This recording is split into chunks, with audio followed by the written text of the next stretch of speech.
Vučić ka të drejtë në një lloj mënyre që të ndihet i kërcënuar, sepse tek e shef veten të rrethuar nga aleanca, dhe këtu s'kemi ç'a themi, është krah të NATO-s, antarët NATO-s, që miratimin duam apo nuk duam e kanë marrë nga kush është në krye të NATO-s.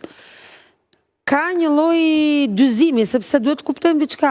Vetë Vučić, të gjithë politikën e vet propagandistike të mbrëmshme e ka ke armiku jashtëm që janë kufitarët e vet. Shqiptarët, Kroacia, Bosnjakët, deri diku si ka shumë në refene ata për arsye të tjera, dhe gjithë kjo botë që e rrethon. Dhe edhe për efektin e propagandës së tij të mbrëmshme intereson që ta pompoj realisht aleancën tonë. Kjo na shërben neve për forcimin e pozicionit të Shqipërisë, si një lloj për atë që është leadershipi, po dhe Kosova mbi të gjitha, të bashkimit, mund ta quajmë pa kufi tonin, pavarësisht se ti kundërshton këtu, në konceptin kombëtar, ai e shef si kërcënim, sepse një Shqipëri dhe një Kosovë me një Kroaci që për arsye historike, por sot edhe ushtarake, janë të forta në rajon, Serbia humb hegemonin e vet, humb fuqinë e negocimit, dhe mbi të gjitha... Hegemonie ka Serbia. Në mendsinë e vet, hegemonin në Ballkan e ka.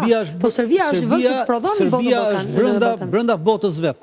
Pra nuk ka më kushton cila është hegemonia. Jo, nuk është brenda botës vet, sepse në atë që sepse Serbia e përdor si element të gjithë pjesën e përdor, ato nuk them realitetin ku është. Ore, po brenda vetes përdorimi është diçka tjetër. Po pra, po s'ka tjetër. Populli serb me që është më i miri në rajon, është më i fuqishëm.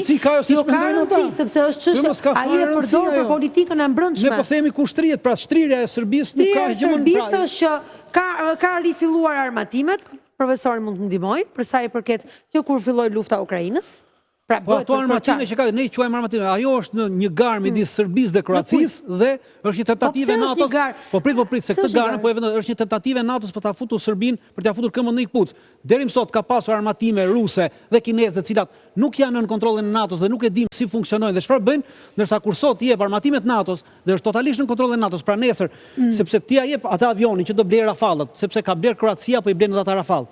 Pilotët do i servisin në Francë.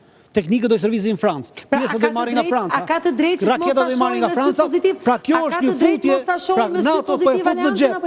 Se ti vetë po je përgjigje. Pra në mënyrën se si NATO po e fut pjesë e kësaj, s'ka çështje. Atëherë ai ka të drejtë që thotë unë nuk dua të jem, këto janë kërcënim për mua. Po mos donte ti ishte, ai po e përdor thjesht, po e përdor thjesht për politikë të brendshme për çështje që ka tashmë. Po e përdor për politikë. Po në aspektin tjetër ai është brenda kësaj, s'ka kush. Kjo marrëveshje ka edhe një bazë të fortë ligjore herë të parë, i referohet nenit 501 të kartës OKB-s lidhur me aleancat mbrojtëse.